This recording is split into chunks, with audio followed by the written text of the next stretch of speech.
Então, a avareza, no sentido mais convencional e tradicional, fala de essa coisa de sovinice mesmo, de pão duro, de guardar dinheiro, de não dividir o dinheiro com ninguém, não aproveitar aquilo que o dinheiro pode proporcionar.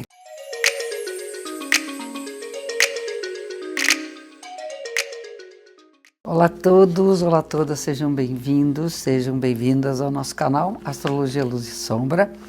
E hoje a gente vai dar uma sequência com a interpretação segundo os símbolos astrológicos dos 7 pecados, e hoje a gente vai falar sobre a avareza.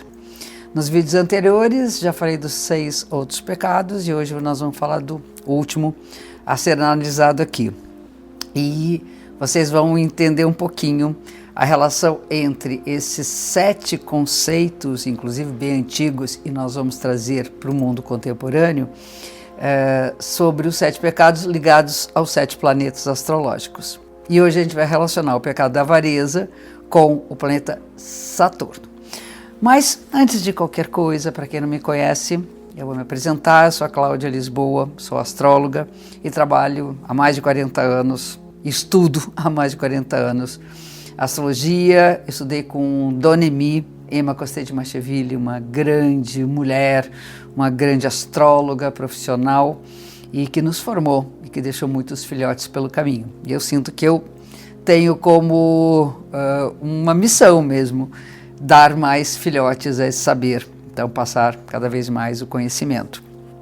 Bom, eu aproveito a oportunidade aqui também para convidar vocês para se inscreverem na Semana da Astrologia, onde eu dou 3 aulas totalmente gratuitas online e que vocês poderão se introduzir e aprofundar um pouco mais este conhecimento. Então vamos lá, eu tenho trazido a relação dos pecados primeiro com 2 grandes estudiosos lá do passado, que são Santo Agostinho e São Tomás de Aquino. E eu vou começar falando sobre como é que Santo Tomás via e analisava a avareza. Pelo que eu entendi quando eu li, ele era bem reticente aos 2 pecados da inveja e da avareza. E aqui eu vou trazer para vocês. Então, primeiro falando em termos de dicionário, o que é a avareza? Então nós temos aqui a avareza é mesquinhez, apego excessivo aos bens materiais, sovinice e, na expressão popular, pão duro. Depois a gente vai ver que isso vai se transformando, o sentido da avareza na nossa sociedade atual, e eu vou na sequência explicar isso. Vamos falar sobre a fala de Tomás de Aquino no livro Sobre o Ensino, os 7 pecados capitais. Eu acho muito legal que vocês possam estudar esse livro, porque ele avalia de uma maneira bastante interessante, do ponto de vista religioso, o que é para ele esses 7 pecados. Vamos começar com a fala dele sobre a avareza. A palavra avareza, segundo significação ordinária, está ligada a uma desordenada ambição de dinheiro. Mas, por extensão, a avareza é tomada também como desordenada cobiça de quaisquer bens e, nesse sentido, é um pecado genérico. Daí que Agostinho afirme haver uma avareza geral pela qual se deseja mais do que o devido a alguma coisa e uma avareza específica a qual se chama usualmente de amor ao dinheiro. Então, juntar e lá fica o dinheiro. Mas, indo um pouco mais além, inclusive falando sobre o pensamento de Agostinho quanto a esse pecado, nós temos outras avarezas. Às vezes uma avareza emocional, por exemplo.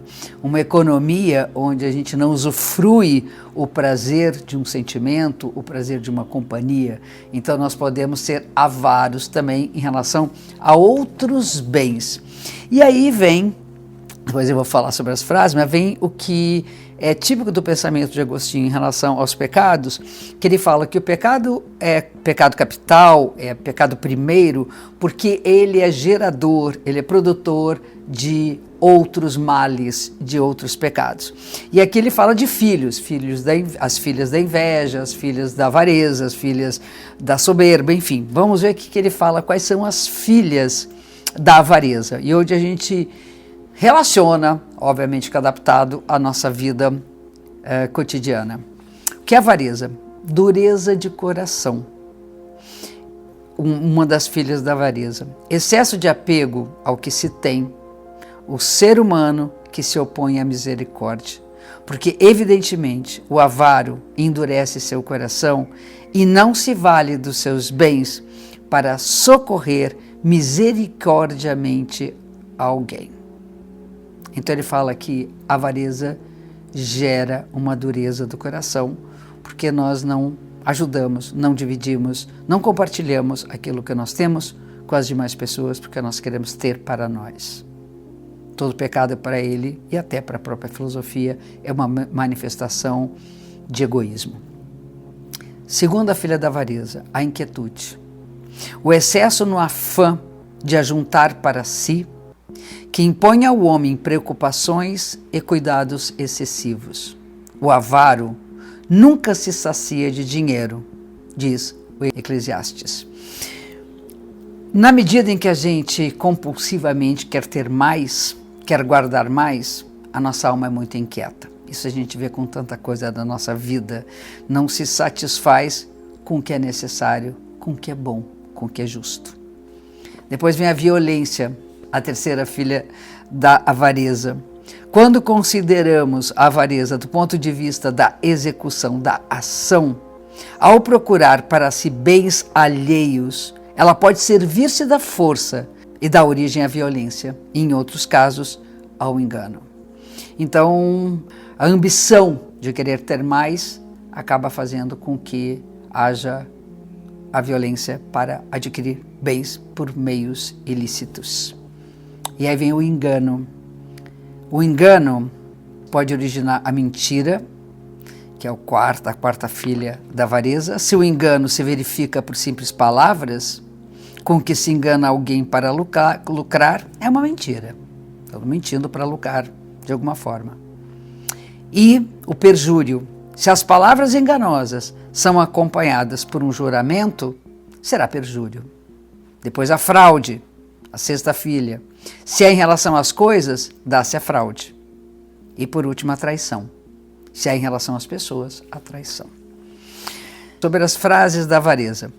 Da avareza procede uma dureza contrária à misericórdia, que impede que o coração se abranda e ter compaixão para suas riquezas socorrer os miseráveis. Então, uma pessoa que tem e vai juntando e guarda para si, ela acaba, de fato, não tendo a empatia e não dividindo e não auxiliando as pessoas, os outros, quando precisam. Segunda frase, o avarento não é útil nem para os outros, nem para si mesmo, pois não se atreve a gastar nem consigo mesmo. É isso. Você não precisaria explicar. E o terceira frase que eu peguei, tem várias. Há muitos pobres quanto ao dinheiro que são avaríssimos ao coração. A avareza não atravessa somente o mundo da matéria, mas atravessa também a subjetividade. E aí, vamos falar um pouco sobre a questão de Saturno, né? Nós temos 7 planos, cada plano é relacionado com um planeta, né? 7 planetas, 7 planos, 7 pecados, 7 virtudes. E o equilíbrio é exatamente o território da justiça e ao mesmo tempo do prazer. Então, Saturno é um aço representado por uma cruz, uma foice, que significa termos que sacrificar aquilo que é necessário para que nós possamos enraizar e termos nosso porto seguro. Significa o porto seguro, a segurança e como virtude a prudência. E na minha prática, eu de fato nunca atendi alguém que se declarou especialmente avarento. Os pecados é muito difícil que a gente consiga confessar. Eu, num outro vídeo, falei sobre a luxúria e tive várias pessoas que confessaram ser escravas do sexo, de pornografia, enfim. E na avareza eu sinto de uma outra forma, como alguma coisa contemporânea, até muito legal, a pessoa ser obcecada por acúmulo material, mas não se coloca como uma avareza, nem como uma compulsão. E aí nós, no caso, várias pessoas às quais eu atendi, relacionadas ao medo e o anseio de ficar sem recursos, elas se tornaram muito, vamos dizer, escravas daquilo que elas têm e não usufruem aquilo que elas produzem. Então elas acumulam ou elas evitam gastos que seriam possíveis e não têm uma vida prazerosa e reclamam, assim, com razão, de não viver de uma forma tranquila. E aí vem a inquietude, vem uma dureza, a vida se torna muito dura. E nesses casos, eu atendi pessoas que estão relacionadas à dureza material, quer dizer, se endurecer por conta de um anseio, de um medo de lhe faltar no futuro, de não ter recursos necessários para viver bem. Pessoas que, com medo de não serem amadas, se fecham para o amor, então são duras na abertura e nos riscos que o amor representa. Aí, claro que a gente coloca a prudência como uma forma de compensar isso e equilibrar essa dureza e esse evitar se relacionar para não viver a frustração de um mau êxito ou de uma rejeição. E pessoas que evitam investir num curso, num estudo, por medo de não dar conta. E aí então vão, de alguma maneira, guardando o seu conhecimento para si, não progredindo. Então isso tem uma série de coisas, por exemplo, numa competição intelectual, numa competição dentro de uma empresa, você não compartilhar, não dividir sua expertise, seu conhecimento, a sua experiência, e vai guardando e vai endurecendo. E isso dificulta toda uma relação, isso atrapalha, de fato, viver de uma forma prazerosa. E depois vou comentar com vocês como que a gente pode, através das posições de Saturno no nosso mapa, nós podemos dar conta de um alívio desse mal que a avareza pode nos causar. Eu vou chamar aqui também uma frase, voltando aqui à nossa história, uma frase de Plutarco, filósofo, que diz o seguinte: a avareza é um tirano bem cruel. Manda juntar e proíbe o uso daquilo que se junta. Então a gente faz muito isso, a gente junta, para ter reservas, para, por exemplo, um momento em que dá ruim, e quando dá ruim, a gente tem pânico de mexer na reserva, porque não vai tê-la mais, então faz mais sentido, acaba morrendo, enterrando aquilo que a gente tem e não usufruindo do que se economizou, do sacrifício que fizemos para ter aquilo. Aí ele continua: visita o desejo e interdiz o gozo. Então, isso aqui é muito, muito claro para mim, o quanto a avareza realmente não é uma coisa boa. E aí, vamos falar na nossa sociedade contemporânea, como é que essa questão da avareza ela acontece. É uma contradição. Aqui é tudo muito contraditório, porque existe um prazer em economizar. Então, vamos fazer uma poupança, não vamos gastar com isso, não vamos comprar nada mais e vamos ter uma reserva em contraponto com estímulo ao consumo. Então, assim, quanto mais você junta, é claro que socialmente falando, capitalistamente falando, mais você tem para gastar. Mas, do outro lado, é preciso economizar para não ficar sem dinheiro. Então, esse contraponto é muito difícil. A gente vive um estímulo muito grande a consumir e tem que economizar. Então, isso é uma das coisas importantes aqui. Outra é você poupar, né? Tem que poupar, tem que ter para si e, ao mesmo tempo, compartilhar com quem precisa. Sejam pessoas próximas, né? Sei lá, seus filhos, amigos, parentes, pai, mãe, enfim, seja com a sociedade, com aqueles que precisam mais do que a gente. E aí vem uma coisa também interessante, que é a questão do dinheiro na nossa sociedade. O uso do dinheiro. O dinheiro, ele não tem valor em si. Né? Eu estou lá com, sei lá, R$200 da minha poupança. O que são os R$200? São R$200, é um valor, simplesmente em si não vale nada.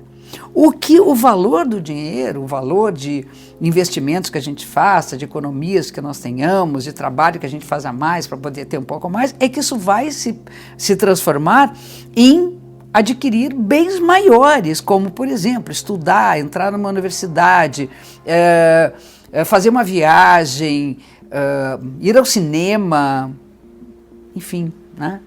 Ter uma boa alimentação, poder ir num teatro, poder jantar fora um dia. Então, o importante no nosso mundo contemporâneo, e pensando em termos de Saturno, que é onde ele está no nosso mapa, é você trabalhar com a previdência, você ser precavido, e ao mesmo tempo um bom planejamento.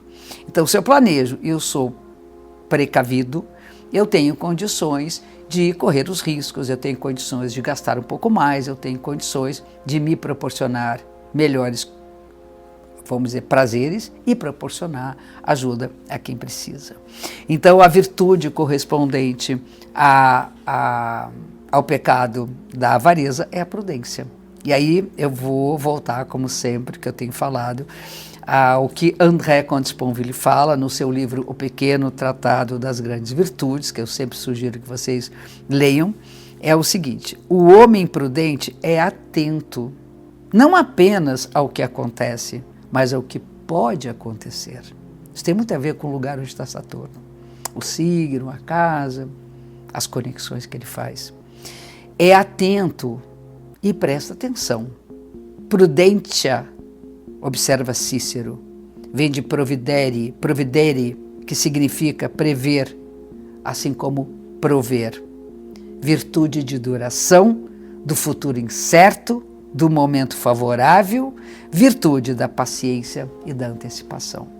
Essas palavras todas, prudência, duração, o futuro, a incerteza do futuro, a precaução para que possamos dar alguma garantia para o nosso futuro, a paciência, tudo isso está contido no simbolismo desse planeta gigante, maravilhoso, que tem um anel de gelo em torno dele.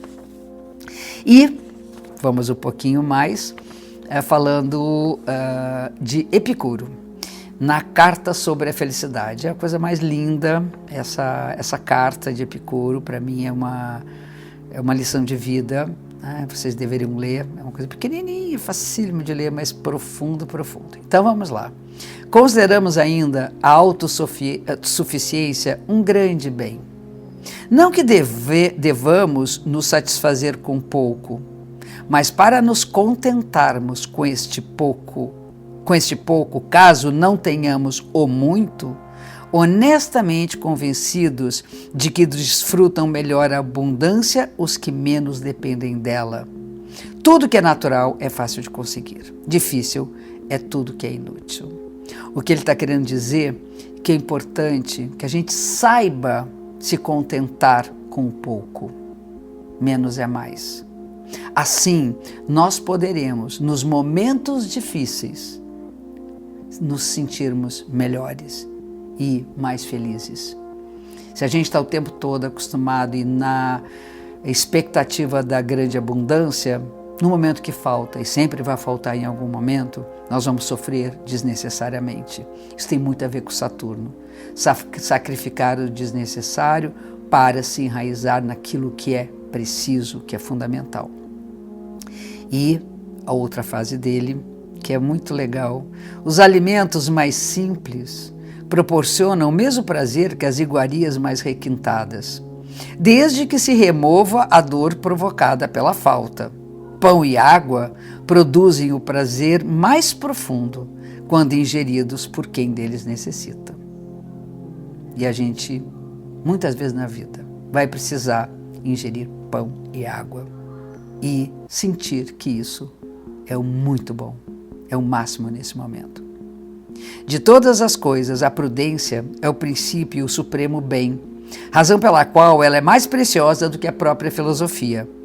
É ela que nos ensina que não existe vida feliz sem prudência, beleza e justiça, e que não existe prudência, beleza e justiça sem felicidade.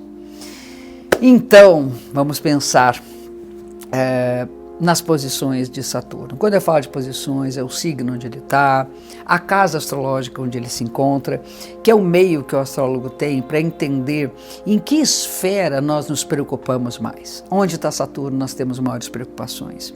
Nós temos receio do futuro incerto, nós temos o medo de não darmos conta disso e ficar nos fazendo falta, a questão do corte ali, não como um corte para a realidade, mas o corte para a falta, e podemos tender a ser avaros naquela região. Se for com intelecto, avaros no nosso saber, não dividindo com os outros que a gente tem, com medo de ser roubado, com medo de ser traído, né? Que a gente falou do roubo e da traição. Se for amorosamente, com medo de sermos abandonados, de não sermos amados. Se for com dinheiro, com medo de nos faltar. Se for com saúde, então fica obsessivo, não come isso, não come aquilo, não faz isso, não faz aquilo, porque pode ficar doente e não se vive. Então ali nós podemos localizar, dependendo da situação trazida pela pessoa, se passa por essa angústia, nós podemos entender, né, as características e potências daquele signo e daquela casa astrológica. E com isso, dar a garantia de que se a pessoa for prudente, se ela for precavida e ela tiver um bom planejamento, que ela pode usufruir e não precisa ficar fechando-se demais para os prazeres daquela área. Bom, é isso, mostrando, né, a nossa última interpretação dos pecados com a avareza. Eu então novamente convido vocês para a Semana da Astrologia, para se inscreverem, tem o link aqui para vocês, que são 3 aulas gratuitas que vocês podem aí sim começar a entender um pouco mais sobre esse processo de conhecimento que a astrologia nos dá e nos ajuda no autoconhecimento e no conhecimento das demais pessoas que nos cercam. E aproveitando também para vocês que chegaram aqui, provavelmente que não estão inscritos, não chegaram por acaso, tem um desejo e uma curiosidade em relação à astrologia, por favor, então se inscrevam para receber nosso material. Tenho as chamadas Minhas Filhas Astrológicas, que colaboram com o nosso canal Astrologia Luz e Sombra, e então tem também link para vocês assistirem outros vídeos. Então chegue mais, eu estou aqui feliz de poder compartilhar esse material com vocês. Um beijo gigante e até o nosso próximo encontro.